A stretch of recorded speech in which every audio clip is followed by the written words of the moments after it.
మిగులుతుంటే మెయింటెనెన్స్కు పోతుంది. ఇవాళ మనం ఏదైతే పైన కావాల్సినటువంటి సంక్షేమ పథకాలు వీటన్నిటికీ ఏం చేస్తున్నాం, అప్పులు చేస్తున్నాం. అది చంద్రబాబు అయినా జగన్మోహన్ రెడ్డి అయినా అదే. సరే రాజకీయంగా ఆడు చేశాడు వాడు చేశాడని ఊరికినే ఒకరికొకరు చెప్పుకోవడమే.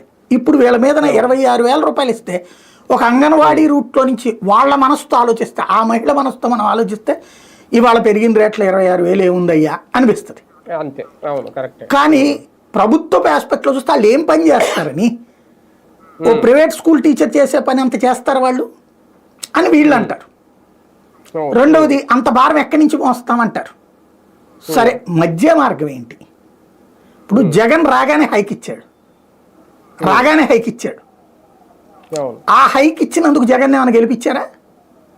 లేదు. ఇంకా ఎక్కువ ఇస్తానన్నారని చెప్పేసి ఇంకా ఎక్కువ డిమాండ్ చేశారు. మళ్ళీ చివరిలో ఉద్యమాలు చేశారు.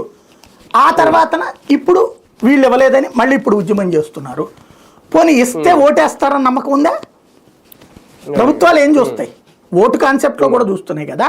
ఇవాళ రాజకీయ పరంగా ఇచ్చినోడిని ముంచేశారు కదా. ఇప్పుడు ఇస్తే వేస్తారని నమ్మకం, వేస్తారంటే లేదు సార్ వేస్తామంటారు. నమ్మకం కోల్పోయారు కదా. ఇప్పుడు దాంతో ప్రభుత్వం కూడా ఏం సీరియస్గా తీసుకోదు.